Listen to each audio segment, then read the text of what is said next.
Hi everyone. So today I'm going to tell you a little bit about how to shop for healthy foods. Usually the biggest complaint people have is they say, I don't know where to start when they start a new plan. So this is kind of a multi-part approach, starting with meal planning, making a grocery list, and grocery shopping. So step one of that is coming up with a meal plan. There are a lot of different meal plan options out there. So if you go with a workout program like a Beachbody program like P90X, they're going to have their own meal plan as part of that. Emails is another one.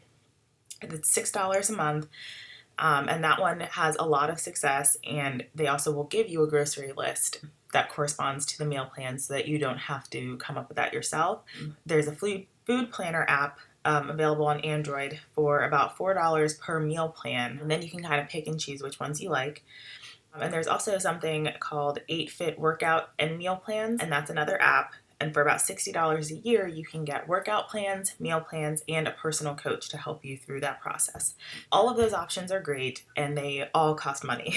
So even if you're doing something through, like I said, P90X, you're paying for that program, and the meal plan comes along with that. So these aren't astronomical costs. $60 a year is about $1 a week. But sometimes, you don't have that money to put towards it, and you don't want to pay for something if you're not sure if it's going to work for you, if you're going to like it. You also might want to be able to customize things. So you do have some options on doing this yourself. You can just Google healthy meal plans, healthy free meal plans, and come up with a ton of different blog posts and forums for weight loss sites like MyFitnessPal that are going to give you that information for free. Now, it might not always be clean and easy. You're going to have to do some of that work yourself. But it's a great free option, especially when you're first getting started. I did a quick search and found one that's called lifeismom.com that gives you printable meal plans and grocery lists, and that's a free option. I can't vouch for how great it is because I haven't tried it, but just so you know, those are options. Those are out there. But one of my favorite free options for meal plans is actually through Whole Foods. They have a section of their website that is dedicated towards healthy eating meal plans. As you can see here, they have a bunch of different options, but some of their options are a healthy comfort food meal plan, a plant-based meal plan. They have some with grains, some with beans.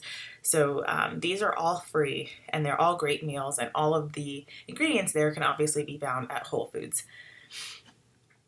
And they also have an option to include, as you can see here, to include the ingredients that are in the recipe in the grocery list. So if you click down at the bottom of the ingredients list, you can choose to add that to your grocery list, and that will automatically populate into a grocery list for you. And you can go through all of the recipes that you like and have an automated grocery list. So that's really convenient. So you might be eating the same thing, a few times a week, but it lowers your the number of items you have to purchase. There's a lot of overlap there. So if you're buying quinoa, that quinoa might go for 3 or 4 or 5 different meals that week. So you're able to buy things in bulk and apply them to multiple meals. So I like to do my grocery lists in Evernote. I like that they're mobile. You can take it anywhere with you, and you can also access these on your computer if you need to. There's also a lot of different programs that will import directly to Evernote. So I'm just going to go ahead and start a new note here. You can also add attachments and pictures, which is really convenient if you want to add a picture of the recipe, like a screenshot, so you can remember everything that's in there. I'm just going to title this Meal Plan Grocery List. So what you want to do is take all of your different meal plan recipes. Usually you won't have one for every separate meal. A lot of these will have, as you can see, serves 6 or serves 4. So you're going to be able to eat some of these as leftovers. So usually you won't have more than 5 or 6 recipes to kind of collate.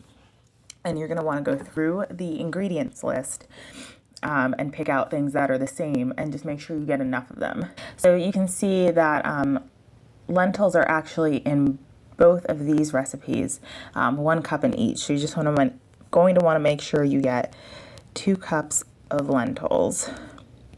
And then you want to look for more overlapping ingredients. So mixed fresh herbs like parsley, and then you see parsley on the other side. So just make sure you get a bunch of parsley. And then you're going to go down bulgur wheat,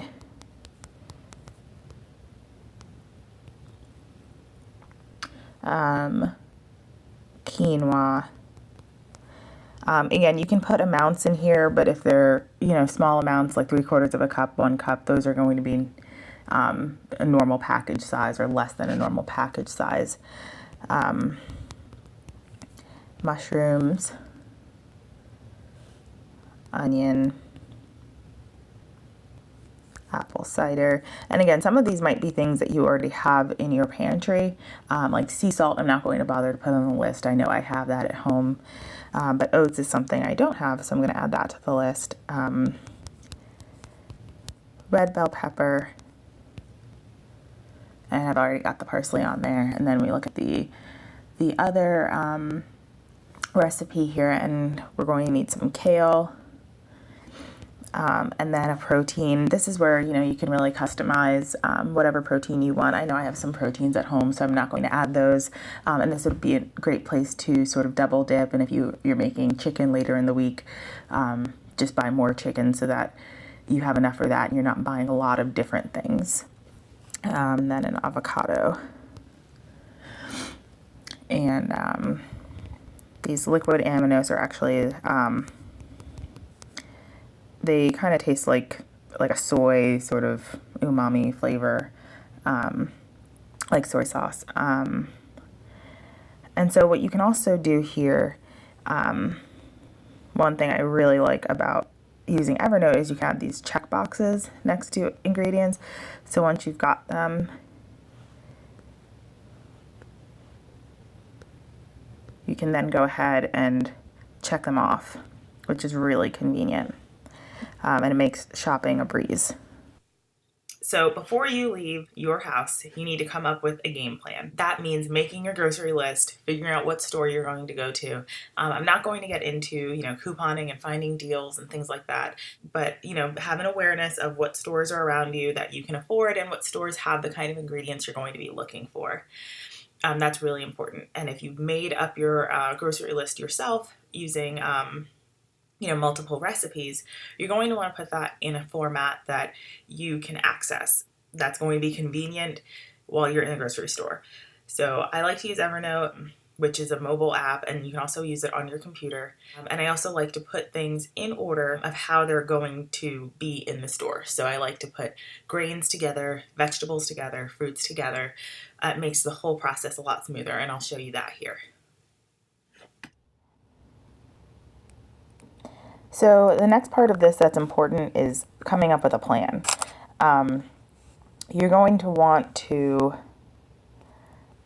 order these kind of ingredients in a way that you're going to find them in the store, so you're not running around to a bunch of different aisles. So for example, lentils, wheat. The bulgur wheat is usually in that bean or grain aisle. Quinoa. Those are all things that you're going to find in the same aisle. And then, you can think about things like,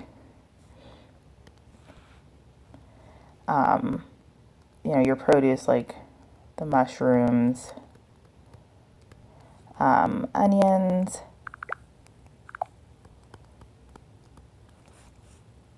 parsley,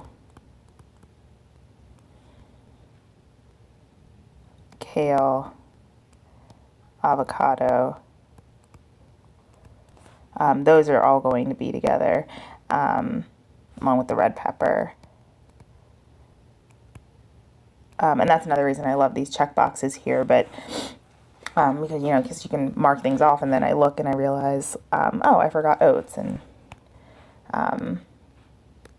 oats would be up here with the quinoa and those other things. So if you put things in an order that you're going to find them in the store in a way that makes sense, you can really get your game plan set, and your time in the store is going to be a lot shorter.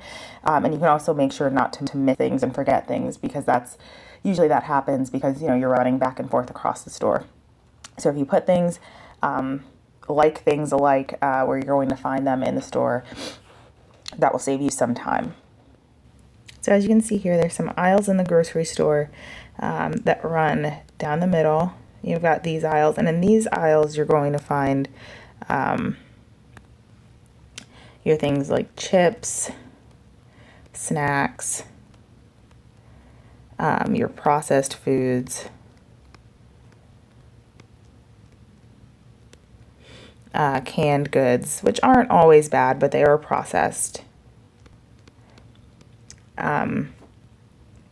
So that's what kind of hangs out in this middle area of the store.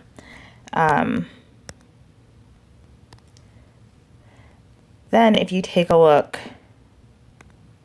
around the outside of the store, and this is kind of shot from the outside looking in, is where you're going to find your frozen foods usually. And then you're going to find your produce, dairy products, and then usually along the back is meat, fish, counters, so maybe a cheese counter or a deli. So it's important to stay around the perimeter of the store and to avoid this middle area as much as possible. So I hope you've all learned a little bit today about how easy it can be to come up with a good meal plan, a healthy meal plan, an easy grocery list, and a good game plan for when you get to the grocery store to make this process really painless. This is one of the biggest hurdles for people who are just starting out on a healthy eating plan. So if you can get over this hump, you've got all of your foods there, you've got your recipes, and you're set for the week. Have a good one.